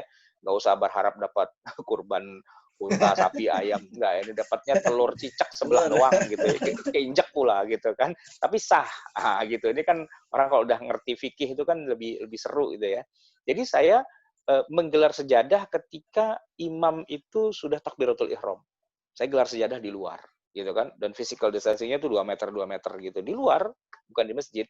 Kemudian saya sholat di luar, kemudian begitu imam salam, Assalamualaikum warahmatullahi, itu sejadah udah saya tarik dan saya udah jalan. Udah saya jalan duluan gitu. Saya tidak mau berkerumun, karena itu yang harus dijaga sebenarnya. Nah, banyak pengurus masjid yang nggak ngerti urusan kayak gini, gitu loh. Jadi, dia berpikir makin banyak jamaah makin bagus, makin dimasukin ke dalam, dan seterusnya. Sehingga ada sebagian jamaah yang tanya ke saya gini, Ustaz, saya nggak usah ke masjid deh ya, saya sholat zuhur aja deh, saya bisa nggak saya nggak usah sholat Jumat? Ya, saya bilang, kalau memang pengurusnya pada ngawur kayak gitu, ya madorot buat antum, apalagi dia bapak-bapak ya udah usia 70 gitu, udah penyakitnya lengkap, ada gula, ada apa dan sebagainya, kok ikut kerumunan di masjid kayak gitu, itu namanya bunuh diri. Saya bilang, Bapak nggak usah sholat aja ke masjid, Bapak sholat zuhur aja di rumah, udah lebih aman gitu. Tapi kalau saya kan masih muda dan saya bisa pakai teknik hit and run. Cuma teknik hit and run ini nggak saya kasih tahu ke orang-orang. Karena kalau orang semua pada tahu, mereka semua akan melakukan hit and run itu. Ya kan? Hit and run itu maksudnya datang paling akhir, pulang paling dulu, dan ikut sholatnya aja, yang penting udah gugur kewajiban sholat Jumatnya, gitu intinya, gitu kan. Nah, seandainya pengurus masjidnya itu ngerti ya tentang urusan begitu, dia sudah atur itu. Bahkan titik-titik yang mana itu boleh orang duduk, mana yang tidak boleh itu udah diatur. Kayak kursi-kursi di pelayanan publik itu kan ada dikasih silang gitu. Di masjid itu jarang-jarang yang kayak gitu. Malah ada masjid yang karpetnya masih digelar. Dari zaman sebelum pandemi sampai gini hari, karpetnya masih ada virusnya terus. Nah, itu kan harusnya karpetnya udah diangkat. Setiap hari dibersihkan. Kayak di Masjidil Haram gitu loh. Semua diangkat karpetnya atau diganti yang terbaru, yang baru keluar dari dry cleaner itu ya, dari mesin cuci gitu kan, dari car wash itu ya. Tempat pencucian karpet gitu ya. Nah, itu yang betul fresh gitu. Nah, habis dipakai sholat, dicuci lagi. Pakai sholat, cuci lagi. Nah, kalau kita kan tiap kali habis sholat cuci kan kacau itu urusannya. Nah, gitu. Jadi itu harus yang dijaga tuh kayak gitu sebenarnya. Nah, ini PR besar buat para takmir dan DKM masjid sebenarnya. Gitu, Pak Rafiq. Baik. Masya Allah, terima kasih Ustadz. Ini jangan-jangan bapak-bapak yang mendengarkan ini nanti Jumatannya hit and run ini Ustadz. Ikut Ustadz Sarwat. Enggak, jadi tadi saya bukan hit and run tuh buat saya pribadi karena masjid samping rumah tuh enggak bener. Tapi kalau dia bener, dia atur. Jadi Ustadz Rafiq bisa bikin titik-titik di halaman atau di jalan aspal di depan itu, ini loh titik-titiknya. Jadi kalau titik ini masih kosong silahkan diisi. Kalau udah penuh jangan diisi di sela-selanya, di titik-titik lagi gitu. Mungkin sampai ke arah taman itu dan sebagainya itu bisa. Alhamdulillah gitu. Kalau Ustadz, di Masjid Raya Bintaro dan Masjid Taman Puri kita sudah lakukan itu dan kita sangat concern dengan protokol kesehatan Prosedur di ya. situ. Ya, prosedurnya kita ikuti. Ya. Di Masjid Raya Bintaro itu juga melebar. Memang daya tampung sekarang berkurang di dalamnya, tapi di luarnya itu Masya Allah melebar. Termasuk di Taman Puri Bintaro itu juga di dalamnya memang sangat berkurang sekali, tapi sampai luar-luar, bahkan sampai di depan itu, Ustaz, depan kolam renang itu. Oh, ya. Nah, Ya tapi itu physical paling bagus itu. distancing-nya kita jalankan, alhamdulillah. Ya. Baik, Ustadz, ini masih ada beberapa pertanyaan lagi ini dari Bu Dian Ahtiana. Assalamualaikum, bila kita ikuti aturan di fikih kontemporer, apakah itu bisa dikatakan sebuah keringanan dari Allah agar kita tetap bisa beribadah? Silakan, Ustadz. Ya, gini Bu, fikih kontemporer itu dia tidak bertentangan dengan fikih klasik. Fikih klasik yang sudah baku, yang sudah jadi itu kan dia bukan ompong ya, tapi memang belum membahas gitu. Karena fenomenanya belum ada di masa lalu. Baru muncul sekarang fenomenanya. Lalu diijtihadkan oleh para ulama kontemporer di hari ini. Walaupun mungkin ada perbedaan-perbedaan pendapat di antara mereka gitu ya, tapi itulah alternatifnya. Kalau seandainya sudah terjawab di masa lalu, selesai masalahnya, gitu kan. Tinggal merujuk aja ke masa lalu. Tapi kan masalahnya di masa lalu belum dibahas, baru ada di zaman sekarang. Nah, di zaman sekarang adalah pendapat yang berbeda-beda tadi itu. Nah, dari sekian banyak perbedaan-perbedaan itu, sebenarnya ya ada guidance-nya juga sih. Jangan ikuti pendapat yang asal bikin pendapat. Karena kan di zaman sekarang lucu ya, orang bukan ahli fikih, tapi ngomong tentang fikih. Orang bukan ahli hukum, tapi ngomong hukum. Itu di media sosial kan banyak itu orang pada bikin fatwa seenaknya gitu. Nggak boleh begitu. Harus ya minimal representasi dari sebuah lembaga yang besar. Kalau di Indonesia misalnya kayak MUI gitu ya. Kalau di dunia internasional tuh di Mesir ada Darul Ifta gitu misalnya. Darul Ifta Al-Masriyah gitu ya. Atau minimal tokoh-tokoh yang memang kapabilitasnya dalam hal ini memang sudah teruji. Di Syria itu ada Syekh Hasan Hito, ada Dr. Wahbah Zuhaili misalnya. Di Mesir ada misalnya Syekh Ali Jum'ah gitu ya. Banyak tokoh-tokoh besar kayak gitu. Di Indonesia, siapa ya? Susah. Di Indonesia nggak ada. Kita nggak menemukan tokoh besar gitu ya. Tapi setidaknya ada majelis ulama lah begitu. Kira-kira yang begitu gitu kan. Jadi bukan cari yang ringan-ringannya, tapi harus merujuk kepada mereka yang memang punya kapasitas dalam hal ini. Walaupun mungkin satu dengan yang lain berbeda-beda pendapat, itu wajar. Oke. Baik, terima kasih Ustadz atas jawabannya. Ini ada pertanyaan lagi dari Pak Pancoro Prakosa. Assalamualaikum Ustadz, apakah ibadah kontemporer sudah ada di zaman Rasul? Apa hukumnya ibadah kontemporer? Bid'ahkah atau bagaimana? Terus kemudian apakah itu juga sudah tersirat dalam Al-Quran dan hadis? Terima kasih. Monggo Ustadz. Ibadah kontemporer itu maksudnya apa ya? Sholat di pesawat gitu? Ya Mungkin enggak ini lah. yang dimaksud Kan adalah fikih kontemporernya mungkin Ustaz. Oh, fikih kontemporer. Iya, fikih kontemporer adalah fikih yang baru dibahas sekarang karena persoalan dan problematikanya di masa lalu belum ada. Belum ada. Ya kan? Tadi kan saya di awal tuh saya sudah awali bahwa masalah hukum fikih syariah dan sebagainya itu hampir 90% itu sudah terjawab. Sehingga kita, orang yang hidup di zaman sekarang, itu kalau ditanya tentang masalah, satu hukum masalah gitu, nggak usah repot-repot nyari di Quran, nyari di Sunnah. Di fikihnya udah dijawab gitu oleh para ulama, udah selesai gitu. Nggak usah cari-cari lagi di Quran, di Sunnah gitu kan. Tapi ya namanya zaman berkembang, ya setelah era para ulama menulis fikih itu udah selesai semua, hari ini kok tiba-tiba muncul lagi masalah baru gitu yang dulu fenomenanya belum ada. Dulu kan belum ada pesawat terbang, belum ada mesin cetak, belum ada internet apa segala macam, muncul di situ, belum ada satelit gitu kan, muncul gitu kan. Nah ini gimana, kan belum ada jawabannya di masa lalu, ya dijawablah di masa sekarang. Nah itulah yang dikatakan sebagai fikih kontemporer, fikih yang belum terjawab di masa lalu menyisakan masalah di masa sekarang gitu loh. Jadi kalau pertanyaannya, apakah di masa Nabi tidak ada fikih kontemporer? Ya nggak ada. Fikih kontemporer ya fikih hari ini, yang dulu belum ada jawabannya, begitu ya. Baik, terima kasih Ustadz. Ini masih ada 2 pertanyaan lagi Ustadz. Ini dari Bu Ya, Evi Yasul. Apa yang bisa kita jadikan panduan atau guidance dalam pelaksanaan fikih kontemporer ini Ustadz? guidance-nya pertama, misalnya nih ya, contoh nih Pak, Ibu. Ini ada buku, Himpunan Fatwa MUI. Ya. Nah, fatwa-fatwa MUI ini ya, ini umumnya adalah menjawab masalah kontemporer kita hari ini yang dulu belum sempat dibahas oleh para ulama misalnya gitu, terus menyisakan PR gitu ya. Nah, para ulama hari ini kemudian ngumpul bersatu di bawah sebuah payung gitu ya. Kalau di Indonesia namanya payungnya ya namanya MUI ini gitu ya, MUI. Tapi jangan hanya terpaku pada satu fatwa, maksudnya daripada satu institusi, tapi bisa juga dari internasional. Ya di Mesir misalnya ada Al-Azhar.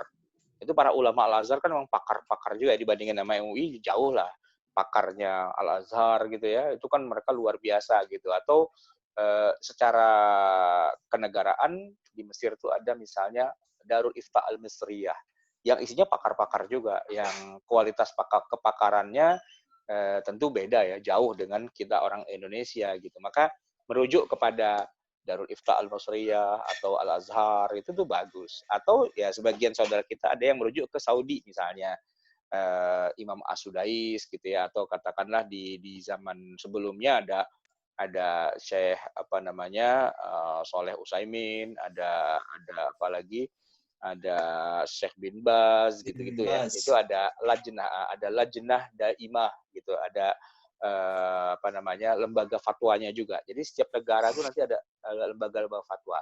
Guidance-nya apa? Kalau kita pakai dari lembaga fatwa itu, insya Allah lebih baik gitu daripada perorangan gitu ya, perorangan gitu. Tapi kadang-kadang perorangan juga bisa jadi lebih baik daripada lembaga fatwa itu karena kapasitas orang itu, ulama itu memang luar biasa gitu. Memang diakui kayak Dr. Wahbah Az-Zuhaili gitu ya. Wah itu luar biasa. Syekh Ali Jum'ah, nah, itu luar biasa. Mereka adalah orang-orang yang ya istilahnya seluruh manusia tuh mengakui kepakarannya gitu. Saya misalnya baca kitabnya Wahbah Zuhaili, Al-Fiqhul Islami wa Adillatuhu gitu ya. Wah itu luar biasa, kagum saya dengan apa yang beliau sampaikan ya, dan menjadi guru kita semua gitu, para ustadz di Indonesia yang kuliahnya di negeri Syam, di Syria, ya pasti pernah jadi muridnya Wahbah Zuhaili pastinya gitu kan, dan luar biasa gitu. Kemudian yang pada pernah kuliah di Mesir, di Azhar gitu, ya pastinya ya jadi murid, cucu murid, atau cicit murid dari misalnya Syekh Ali Jum'ah misalnya, pastilah itu ya kan. Nah, jadi kepada tokoh-tokoh besar seperti itu kita apa namanya menjadikan guidance gitu, pegangannya itu. Nah, Bapak Ibu semua bagus tuh kalau bisa punya istilahnya punya sanad ke beliau-beliau itu ya. Ya setidaknya kalau di Indonesia ya inilah Majelis Ulama gitu misalnya. Ini bisa dijadikan sebagai pegangan juga tentu saja. Oke. Baik, Masya Allah. Ini satu pertanyaan lagi Ustadz. Mungkin ini yang pertanyaan terakhir untuk kajian kita hari ini. Assalamualaikum Ustadz, karena fikih khilafiyah tak terelakkan dalam fikih, maksudnya karena khilafiyah tak terelakkan dalam fikih, apalagi dalam fikih kontemporer, apakah kita bisa mengambil pendapat yang paling mudah bagi kita, dan apakah itu dosa? Terima kasih Ustadz. Ya, kalau yang kontemporer pastinya iya. Ya, kalau yang kontemporer artinya masalahnya baru ada sekarang dan kita baru ketemu jawabannya sekarang. Ya, tentu yang paling mudah yang kita cari gitu ya. Tapi tidak bisa dijadikan sebagai jawaban untuk dalam segala hal. Ya, kenapa? Karena tadi selain yang kontemporer taruhlah misalnya 10%. 90% itu fikih bukan kontemporer. 90% itu fikih yang klasik, yang sudah matang, yang sudah jadi. Tergantung mazhabnya apa.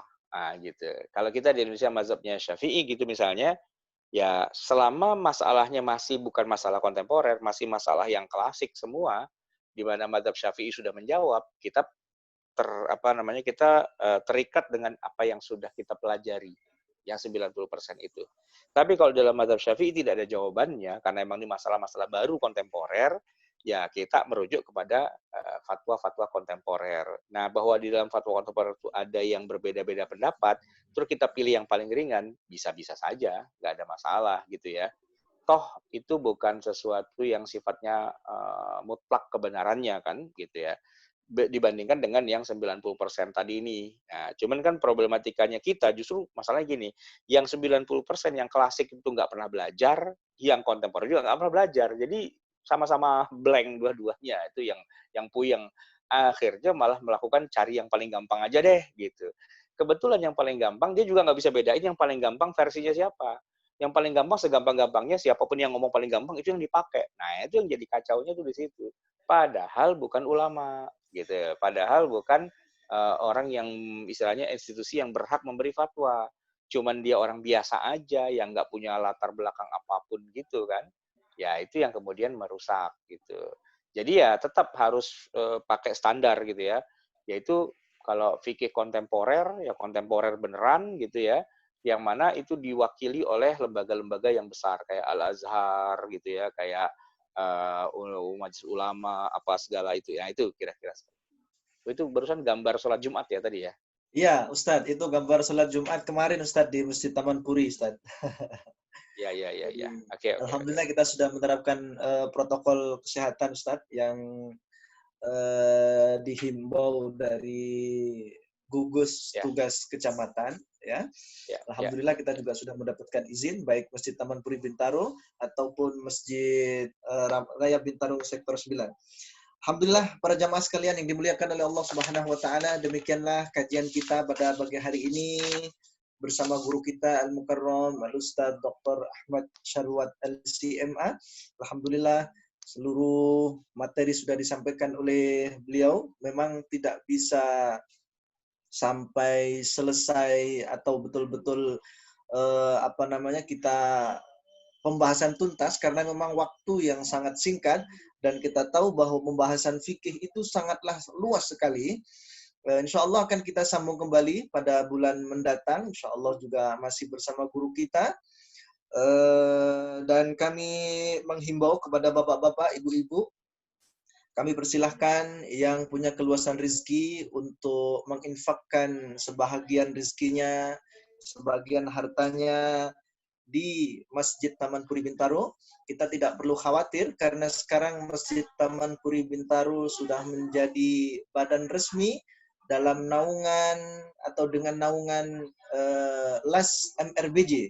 Jadi siapapun yang berinfak, sedekah, zakat di Masjid Taman Puri Bintaro tidak perlu ragu lagi karena Masjid Taman Puri Bintaro sudah menjadi badan resmi yang dinaungi oleh LAS MRBJ. Insyaallah zakat, infak, sedekah dari para jamaah sekalian akan bermanfaat bagi kami dan untuk meningkatkan seluruh operasional kami, untuk meningkatkan kemakmuran masjid kami. Insyaallah silahkan Bapak Ibu berinfak atau sedekah di nomor rekening 971226862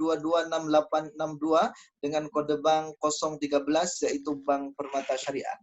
Terima kasih para jamaah sekalian rahimakumullah, khususnya untuk guru kami Al-Mukarram Al-Ustaz Dr. Ahmad Syarwat LCMA atas ilmu yang sudah diberikan kepada kami semuanya. Mudah-mudahan bermanfaat.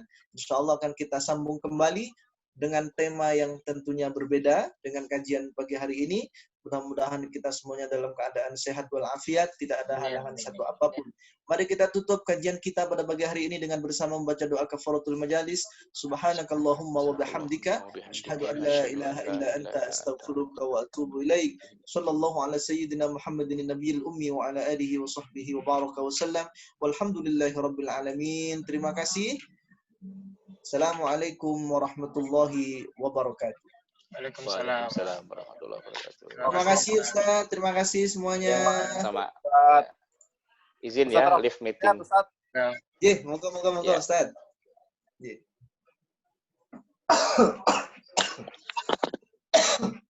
Dr. Rafiq sehat nggak nih?